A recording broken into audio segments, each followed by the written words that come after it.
ஷர்மிளா வணக்கம். நிச்சயமாக நெல்லை நன்றாக மழை பெய்தும், கடந்த காலங்களில் நன்றாக மழை பெய்தும் நல்ல நெல் விளைச்சல் இருந்தும் அந்த நெல்லை விளைவித்த பாவத்திற்காக நாங்கள் வீதியில் தவிக்கிறோம் என நெல்லை மாவட்ட விவசாயிகள் பெருவாரியானோர் இந்த தகவலை சத்தியம் தொலைக்காட்சியிடம் தெரிவித்துள்ளனர்.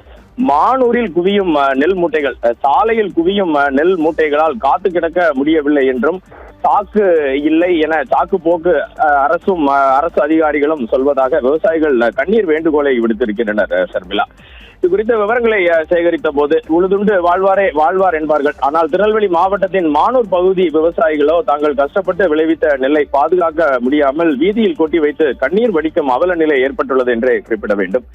மானூர் பெரிய குளம் நிரம்பி இந்த ஆண்டு விவசாயம் செழிப்பாக நடைபெற்றுள்ளது. விளைச்சல் அதிகரித்த மகிழ்ச்சியில் இருந்த விவசாயிகளுக்கு அறுவடைக்கு பின் காத்திருந்தது பெரும் ஏமாற்றம் மட்டுமே.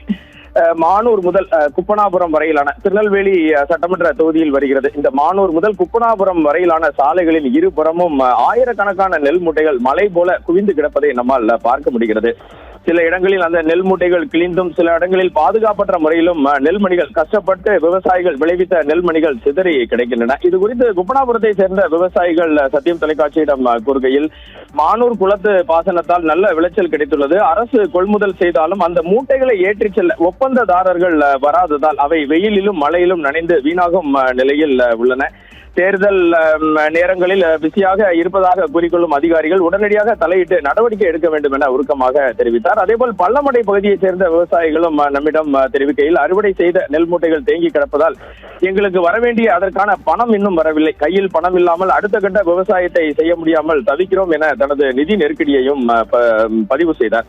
மத்திய அரசின் கொள்முதல் நிறுவனங்களில் இது குறித்து விசாரித்த போது சாக்கு பைகள், இந்த கன்னி பேக்ஸ் என்பது இல்லாததே, போதுமான சாக்கு பைகள் வழங்காததே இந்த தாமதத்திற்கு முக்கிய காரணம் என தெரிய வருகிறது.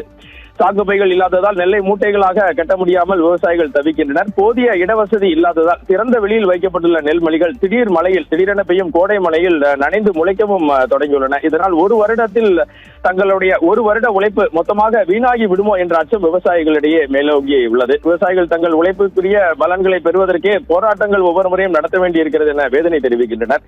தமிழக அரசும் மத்திய அரசும் உடனடியாக போதிய சாக்கு பைகளை வழங்கி தேங்கி கிடக்கும் நெல் மூட்டைகளை ஏற்றிச் செல்ல லாரிகளையும் ஏற்பாடு செய்ய வேண்டும். மேலும் நிலுவைத் தொகையும் விரைந்து வழங்கினால் மட்டுமே இந்த விவசாய குடும்பங்கள் அடுத்த வேளை உணவிற்கும் அடுத்த பருவ விவசாயத்திற்கும் நிம்மதி அடைய முடியும். ஷர்மிளா.